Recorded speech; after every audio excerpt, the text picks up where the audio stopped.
అప్పుడు వైబ్ ఎలా ఉందో ఇప్పుడు అలానే ఉంది. చిరంజీవి గారిలో ఏమైనా చేంజ్ కనిపించిందా మరి అప్పటికి ఇప్పటికి? అస్సలు ఆయన స్టైల్ వేరు, ఆయన ఆయన ఇదే వేరు కంప్లీట్లీ.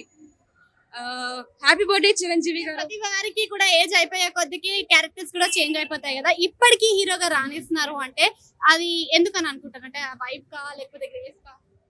అది ఆయన బాన్ టాలెంట్, అది ఫర్ ఎవర్. ఆయన ఎన్ని సినిమాలు చేసినా ఇలానే ఉంటది. అదే ఇప్పుడు రామ్ చరణ్ గారిని డామినేట్ చేసే అంత అవకాశం ఉందంట.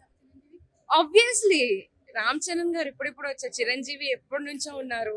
ఆయన వైబే వేరండి, to be honest. Shankar Dada MBBS సినిమాలో మీకు బాగా కనెక్ట్ అయిన సీన్ ఏంటి అసలు? ఆ సినిమాలో ఎంత కామెడీ ఉందో అంతే ఎమోషన్ ఉంది. Like every scene, every emotional scene చాలా కనెక్ట్ అయింది.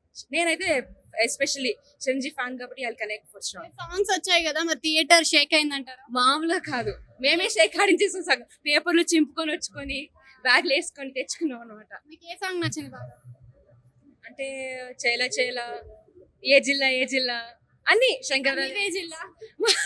మాది హైదరాబాద్ జిల్లా, హైదరాబాదే మాది. అండ్ ఇప్పుడు చిరంజీవి గారిది విశ్వంలో సినిమా రాబోతుంది కదా, ఇదే గ్రేస్ మెయింటైన్ అవుతుంది అనుకుంటున్నారా మరి ఎక్స్పెక్టేషన్?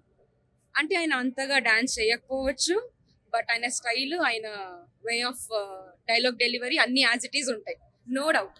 ఈ సినిమాలో జంతర్ మంతర్ చూమంత్రి ఖాళీ ఒకటి ఉంది కదా, మీరు ఎవరికైనా ఇచ్చారా అలా? నేను అలాంటి పర్సన్ యాక్చువల్లీ. జంతర్ మంతర్ చూ మంతర్ ఖాళీ అలా ఇస్తే really connects a lot. Thank you.